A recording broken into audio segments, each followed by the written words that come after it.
હમણાં જ આપણે છેલ્લી વાતમાં વિવેકની વાત આવી. વિવેક સાગર છે ને, એટલે વિવેકની વાત સારી કરશે આપણને વિસ્તારથી. એટલે સ્વામી જોગી મહારાજ કહેતા કે વિવેક એ 10મો નિધિ છે. 9 નિધિ તો છે, આપણે જાણીએ છીએ, તો વિવેક એ પણ એક 10મો નિધિ છે.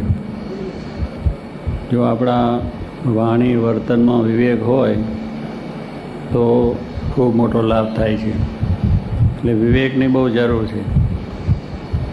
વાણીની અંદર એમણે ન કહ્યું કે ગમે તેમ વાણી બોલી નાખે તો એટલે કેટલું બધું નુકસાન થાય. લોકોની અંદર ઝઘડો થઈ જાય, મારામારી થઈ જાય અને અનર્થ પણ થઈ જાય. અંધના અંધ દ્રૌપદીએ કહ્યા તો કેટલું મોટું મહાભારત થયું ના થયું. દુર્યોધન આવ્યો સભામાં, એને કહ્યું પેલા પાણી અને હતું ત્યાં પેલું જે પૃથ્વી હતી, પૃથ્વી પાણી હતું. એટલે એને ખબર ના પડી, એટલે તરત જ દ્રૌપદી બોલ્યા કે અંધના અંધ. એટલે બાપ ધૃતરાષ્ટ્ર આંધળો હતો. એટલે આંધળો કયો એટલામાં પેલાને ચટકી લાગી ગઈ. મને આંધળો કયો? આમ તો અંધ હતો જ, કારણ કે મદાંધ એટલે મદથી માણસ અંધ બને. આમ તો દેખતો હોય, પણ મદ જ્યારે માણસને આવે ને ત્યારે આંધળો થઈ જાય. કોઈની ગણતરી કરે નહીં, કોઈને એ કરે નહીં. વડીલ હોય, મોટા હોય, ગમે તે હોય તો એમાં પોતાને એ કરે. પૈસાથી પણ અંધ બને છે માણસ. પૈસા માણસને બહુ આવે તો કોઈની ગણતરી નહીં, કોઈને પૂછે નહીં, એમ પોતાના પાવરમાં ફરતા હોય. અને સ્વામી કે સત્તાનો પણ અંત છે. પોતાની સત્તા જ્યારે આવે ત્યારે પણ માણસ કોઈને ગણતો નથી. એટલે આવા ઘણા પ્રકારના માણસો દેખતા છતાં આંધળા બની જાય. એટલે એની અંદર અવિવેક થઈ જાય છે. ન બોલવાનું બોલી જાય છે, ન કરવાનું થઈ જાય છે, ન વર્તવાનું વર્તાઈ જાય છે, ન કરવાનું બધું થઈ જાય છે. એવા ઘણા દાખલા છે. આ દ્રૌપદીને એટલું કહ્યું, પણ પેલો હતો તો અંધ. હકીકતમાં તો અંધ હતો જ. દ્રૌપદી કંઈ ખોટું કહ્યું નહોતું, પણ એને લાગી ગયું મને આંધળો કહ્યું. તમે આંધળાને આંધળો કહો ને તો એને દુઃખ લાગે. કે આંધળા બાજુમાં ખસ તો એ ખોટું લાગે છે આંધળો નથી.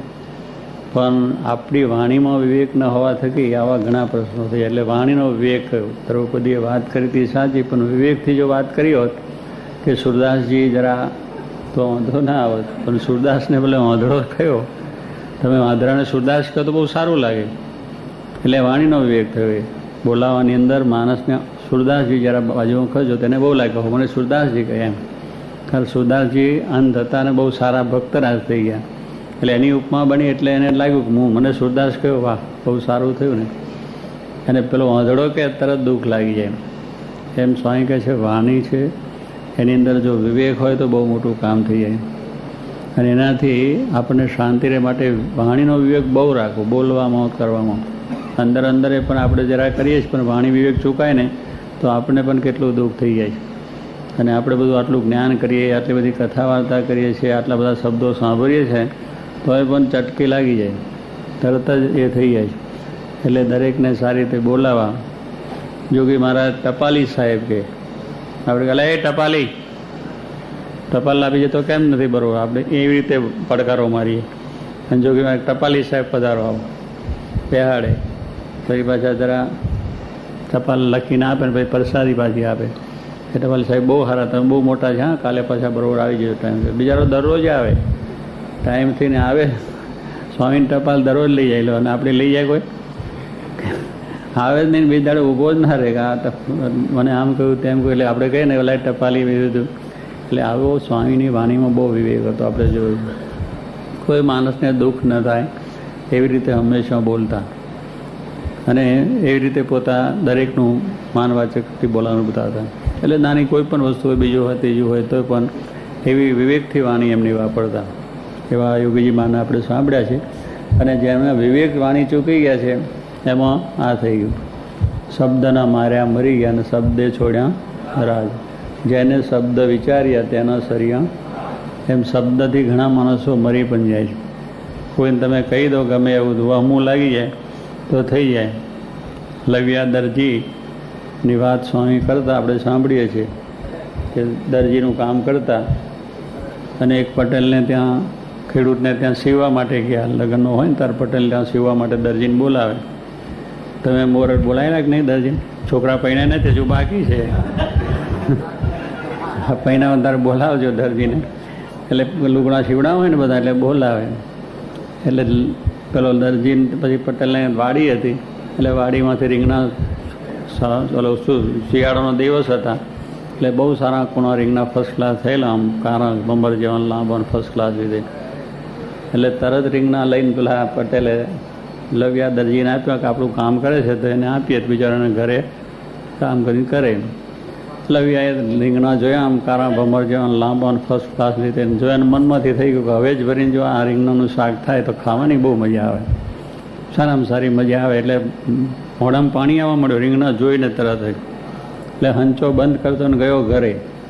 ઘરે જઈને બૈરાને કે જો પટેલે રીંગણા આપ્યા છે, બહુ સારામાં સારા છે, કારા ભમર જેવા લાંબા કૂણા માખણ જેવા છે, અને હવે જ ભરીને એવા સરસ બનાવજે કે ખાવાની મજા આવે.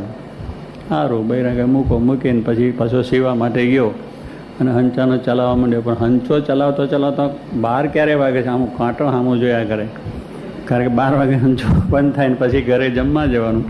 એટલે હંચો ચલાવવાનું ઘડીક થઈને આમ જોઈએ, મિનિટ થઈને આમ જોઈએ, મને 2 મિનિટ પાછો આમ જોઈએ. મારો પેલો સમય બહુ લાગે ને, કારણ કે માણસને જ્યારે ઉતારો હોય ને ત્યારે સમય જરા 1 મિનિટ વધારે થાય ને તો એમ આંકડો થઈ જાય કે યાર સાલું ક્યાં ઝોંપો ક્યાં બનતો, રેલવેનો ઝોંપો જણ તોડી નાખીએ એટલું બધું જાય. જ્યારે ઉતારો માણસ હોય તો એટલે એનો ઝોંપો તોડી નાખીએ કે સારું આ વચ્ચે ક્યાં પાછું વાળું ગયું, પણ આ ઉપાય નહીં એટલે ઊભા રહેવું પડે. પણ એટલી બધી માણસને ઉતારો થઈ જાય જે લગ્ની લાગી હોય ત્યારે. એટલે પછી લવ્યા દરજીના મનમાં પેલો વિચાર ચાલ્યા કરે, હંચો ફરતો જાય પણ પેલું હવે જ ભરેલા રીંગણા ખાવામાં મન ચાલ્યા કરે. એટલે બધું થયું. અહીંયા બૈરાએ આપણે કાઠિયાવાડમાં તો દાળને શાક જ કહેવાય, મગની દાળ ઓરી દીધેલી, તૈયાર થઈ ગયેલી, રોટલા ને બધું તૈયાર થઈ ગયેલું. એટલે બૈરાને એમ થયું કે આવા વેજવાળા અત્યારે રીંગણા ભરો ને આ દાળ તો થઈ ગઈ, દાળ એ શાક આપણે હવે સાંજે આપણે રીંગણા કરશું, એમ કરીને મૂકી રાખ્યા. હવે પેલોને તો ભભડાટ એટલો બધો લાગેલો ને જોશામ 12 વાગ્યાનો હંચો બંધ કરતો ને ઘરે જ ભેગો થયો ને રીંગણા બરાબર ખાઈશું ને મજા આવશે ને આમ ને તેમ કરતો ગયો. ત્યાં ગયા ને બૈરાએ પીરસ્યું રોટલો મગની દાળ, પેલા રીંગણા. તો રીંગણાનું કે હવે અત્યારે નહીં, હાજે કરશું, કારણ કે આ દાળ થઈ ગઈ હતી એટલે 2 ભેગું તો આપણે કરવાનું નહીં, કાઠીનો 2 ભેગું થાય કરું, એક જ શાક થાય, દાળ તો થાય ને રીંગણાનું ભરતું, બીજું ભેગું ન થાય. એટલે પેલાના મનમાં દુઃખ થઈ ગયું, હા મેં એને આપ્યું, મહેનત લાઈન કરી, અત્યાર સુધી આ થયું ને આ રાડે કંઈ કર્યું નહીં. એટલે કે આના કરતાં તું સાંગા પટેલના કૂવામાં પડીને મરી ગયો તો સારું કે એને બોલી ગયેલો ઉભરો ખરેખર ચડેલો સ્વાદ. આ સ્વાદની વાતની અંદર એને કેટલો બધો ઉભરો આવી ગયો અને ન બોલવાનું બોલાઈ ગયું, વાણી નીકળી ગઈ. હવે તો જે છૂટું બાને કંઈ પાછું આવે ખરું, પણ લાગ્યું. પેલા બીજા બધા બાન કરતાં વચનનું બાન વધારે લાગે છે લોકોને. પેલું બાન હોય તો કાઢે ખરો પાછળ, આ તો લાગ્યું એ બરોબર લાગી ગયું બૈરાને પણ કે તું રાડ કૂવામાં પાણીને મળે એટલું કહ્યું, એટલા બૈરાના મનમાં ખટપટાટ થઈ ગયો. એટલે પીરસ્યું છે ઓલાને તો પેલો ખાતો રહ્યો ને પેલો બેડું લઈને ગઈ કૂવા. આંકા પડેલો કૂવો કહેવાતો હતો, બહુ સારો હતો, મીઠું પાણી હતું ને આ બધા ભરતા હશે. એટલે ભરવા ગઈ બેડું, અને બેડું લઈને ખાપકી અંદર બેડું મૂક્યું કૂવા ઉપર અને પથ્થરો બાંધી અને પડી કૂવામાં, અને કૂવામાં પડીને દબાકો થયો. એટલે પછી તો થોડુંક આગું પાછું કોઈ સાંભળ્યું કે દબાવ તો શું થયું, એ તો કહી એટલે પાણી પડી, એટલે પથ્થરો બાંધીને પડી એટલે ડૂબીને પછી પાણી પી ગઈ ને સમાધાન થઈ ગયું. પેલા 2-3 જણા આવ્યા, જોયું ભાઈ આ કોણ છે શું છે, મેં પણ કંઈ ખબર પડી પણ વાંચ્યું કે આ તો લવ્યા દરજીના આ તો વાહન છે. એટલે એના બૈરા કૂવા ભરવા આવ્યા હતા એટલે પડ્યા હશે વાસણ. એટલે પછી એ પ્રમાણે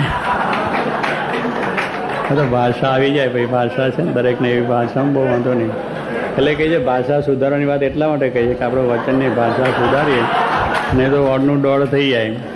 પેલો યજ્ઞ ઉમતો હતો તો યજ્ઞમાં સ્વાહા કરતો શું યંત્રને કરવાનું બદલે શું થઈ ગયું એવું થઈ જાય, એટલે ઉતારણ ફેર થઈ જાય. એટલે કહેવાનું શું છે કે આ પ્રમાણે પેલા વાંચીને તરત ઘરે દરિયા લોજીને કહ્યું કે આ તારા વૈરા તો મરી ગયા, કૂવામાં પડી ગયા ને બધું ગયું. પેલો લવ્યો દરજી આ સાવ શું થશે, બિચારા રોગ થઈ ગયો. પછી પાછું બૈરું તો મળે નહીં, કારણ કે મોડ બધો હોંધો બાજ્યો હોય. પછી પાછો સ્વામી કહે છે 12 ત્યાં ગયો મુંબઈ, અને 12 વર્ષ સુધી હંચો બરોબર ફેર્યો, ઓવર ટાઈમ કર્યો. ઓવર ટાઈમ કરું, રાતના પૈસા ભેગા થાય તારે બૈરું આવે ને કે એમતું આવે. 25,000 રૂપિયા ખર્ચવાના થાય ક્યારે ભેગું થાય? 1000 રૂપિયો, 1,000 રૂપિયો મોડ મળતો હોય. આ ભેગું કરવામાં 12 વર્ષ સુધી હંચો ફેર્યો. ત્યારે 12 વર્ષ પછી પાછું વઘાર હવે જ પાછું તૈયાર થયું. જો જરાક જીભડી હખની રાખી હોત બોરડ, તમારે એવું નથી થતું ને, તો આખું રાખજો. હા, કે પાછું મહા ઉપાધિ થાય, મોડ આપણે થઈ જાય. એટલે આપણે ઘડીક વાર ખમી લેવું. આજે ખાવાનું મળે એમાં શું વાંધો છે? બપોરના મળે તો હાજે મળશે, પણ જીભને બરોબર હખની રાખવી. નવટાંકી છે એ ઊંચકીને આમ જરા નાખે એમાં હજારોનો ગાન કાઢે. આ નવટાંકી છે ને, જો હરખી ના રહે તો, અને હજી હરખી રહે તો હજારોનું કલ્યાણ કરે. જોગીમારની વાણી એવી હતી કે હજારોનું કલ્યાણ કર્યું, અને એવા માણસોની વાણી હજારોનો ખોડો કાઢી નાખે. એટલે આ વાણીનો વિવેક છે એ બહુ સાચવાની જરૂર છે, કે જેથી કરીને આપણને કોઈ જાતનો વાંધો આવે નહીં. એટલે વિવેક એ 10મો નિધિ છે.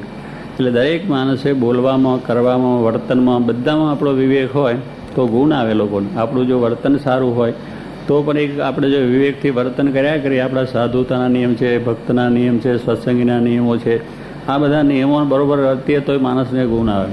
તો એમાં અવિવેક પ્રમાણે વર્તીએ, ગમે ત્યાં ખાઈ લઈએ, ગમે ત્યાં જોઈ લઈએ, ગમે ત્યાં પી લઈએ, એ આપણો વિવેક, આપણું વર્તન બરાબર ના થયું.